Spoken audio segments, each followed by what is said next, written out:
Boxing Truth here, back with another video. Make sure to smash that like button, like, subscribe, all that good stuff. Alright, let's talk about the long awaited fight, Kell Brook. We all excited, man. Big fight feel.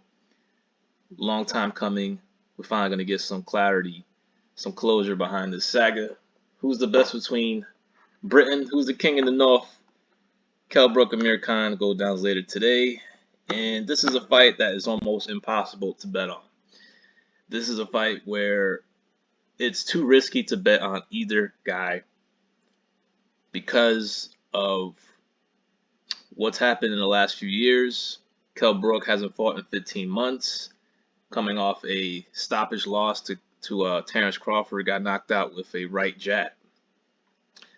And Amir Kahn hasn't fought in almost 3 years, and the last time he was in the ring, he knocked out a undersized featherweight. So who do you bet on in this fight?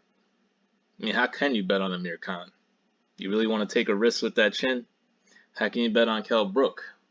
You really got to question the punch resistance now that he's getting stopped with right jabs. So there are plays here that you could take, which is not as risky as picking who is going to be the money line winner in this fight. Kell Brook is the slight favorite.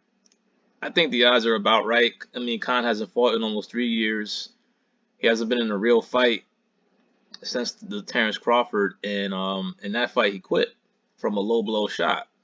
So a lot of questions about Kahn's desire in the game.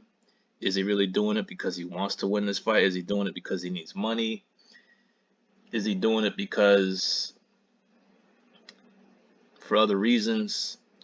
Does he still have the desire to fight?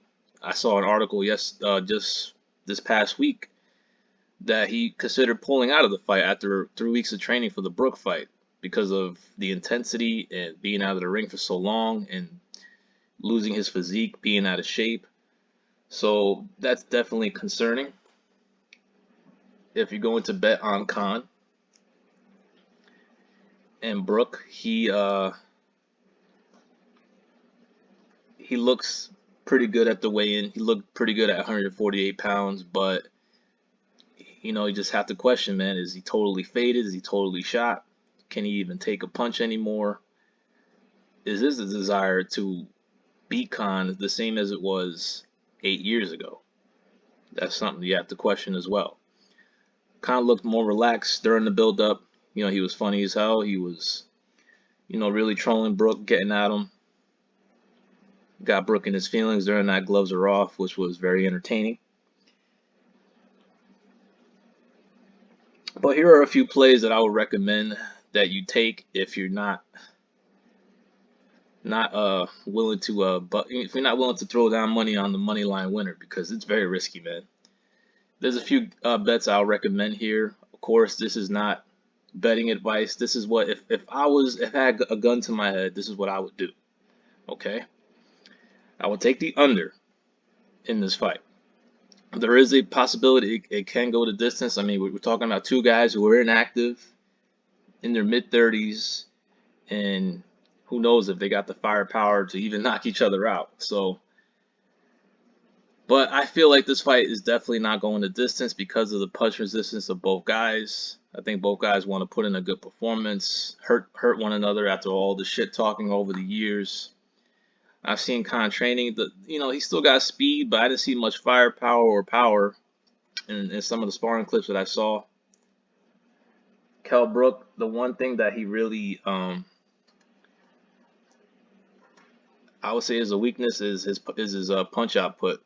He has to let his hands go in this fight, and sometimes he goes spurts where he just doesn't let his hands go. Can't just rely on timing or countering Kahn. He has to be aggressive as well.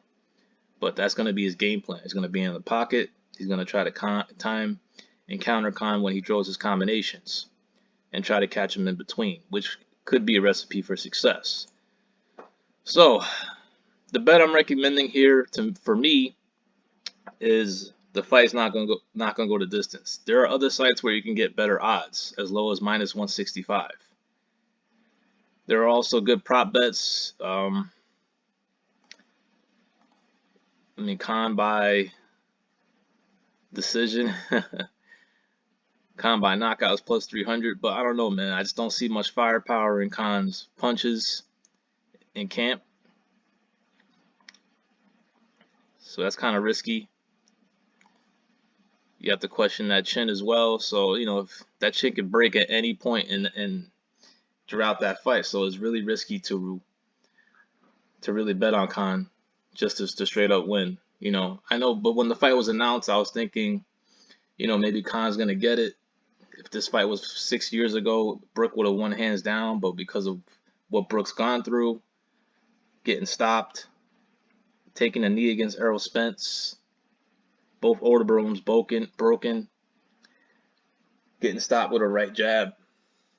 But on the other side of that coin, Kahn hasn't fought in 3 years, coming off a fight with a featherweight, questioning the desire, even considered pulling out in the beginning of camp. So very risky play here. So the bet I'm recommending is just the fight not to go the distance or the under.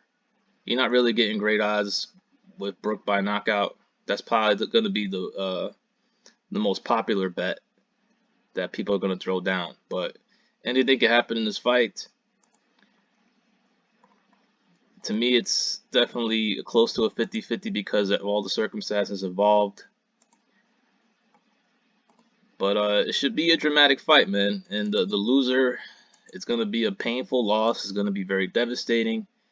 And it's going to haunt them for years to come. So I'm sure both guys want to win very bad. So I'm expecting something dramatic here. Maybe both guys get dropped. Anything could happen. Would not rule out a Kahn knockout victory as well because of the punch resistance of Brook. But, I watched both guys fought against Crawford recently, and even though Kell Brook got stopped earlier, I felt he did better against Crawford, even though the fight was shorter. I thought he actually won 2 rounds.